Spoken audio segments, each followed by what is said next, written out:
లో ఎన్నో brands of soft drinks అనేది ఉన్నాయి. కానీ మనందరం స్టోర్కి వెళ్ళినప్పుడు కొనేది ఏంటంటే థమ్స్ అప్. ఎందుకంటే వాళ్ళ యొక్క మార్కెటింగ్ అనేది ఆ లెవెల్లో ఉంటుంది అండ్ వాళ్ళ యొక్క మార్కెటింగ్ టీమ్ అనేది ఆ లెవెల్లో ఉంటుంది. సో ఏ బిజినెస్ స్టార్ట్ చేసినా అండ్ ఆ బిజినెస్ యొక్క గ్రోత్ అనేది ఇంక్రీజ్ కావాలనుకుంటే మార్కెటింగ్ అనేది ఒక కీ రోల్ అనేది ప్లే చేస్తుంది. ముఖ్యంగా సైకాలజీ బేస్డ్ మార్కెటింగ్ అనేది చాలా ఉపయోగపడి ఆ యొక్క బిజినెస్ అనేది సేల్స్ అనేది ఇంక్రీజ్ కానీ అయితే ఛాయిసెస్ ఉన్నాయి. ఎలా అంటే రాజు అండ్ రఘు ఇద్దరు వచ్చేసి ఫ్రెండ్స్ అండ్ వాళ్ళిద్దరు వచ్చేసి ఒక ఫ్యాషన్ స్టోర్ పెట్టారు.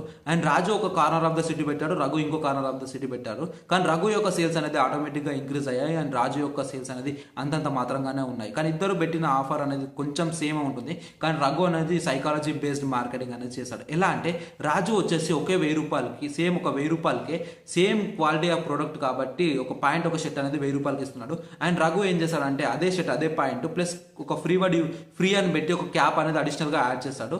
అండ్ ఆ యాడ్ చేసిన క్యాప్తో పాటు ఒక సేల్స్ అనేది ఇంక్రీజ్ అయినాయి. ఎందుకంటే కస్టమర్ మైండ్ సెట్లో అదే 1000 రూపాయలకి ప్యాంట్ షర్ట్ వస్తుంది అండ్ అదే రఘు స్టోర్లో వచ్చేసి 1000 రూపాయలకి ప్యాంట్ షర్ట్ ప్లస్ క్యాప్ అనేది వస్తుంది. సో కస్టమర్స్ ఆటోమేటిక్గా రఘు యొక్క స్టోర్కే వెళ్తారు, ఎందుకంటే అక్కడ క్యాప్ అడిషనల్గా వస్తుంది కాబట్టి. ఇన్ కేస్ ఆ యొక్క ఆఫర్ పోయినాక కూడా కస్టమర్స్ అనేది రఘు స్టోర్కి అలవాటు పడ్డారు కాబట్టి రఘు స్టోర్కే వెళ్తారు. సో సైకాలజీ బేస్డ్ మార్కెటింగ్ చేయడం వల్ల కస్టమర్ మైండ్ సెట్లో మన యొక్క స్టోర్ని కావచ్చు బిజినెస్ని కావచ్చు రిజిస్టర్ చేసుకోవచ్చు. దీనివల్ల మన సేల్స్ అనేది ఆటోమేటిక్గా ఇంక్రీజ్ అవుతాయి. వాళ్ళు మన స్టోర్కి అయితే అలవాటు పడతారు.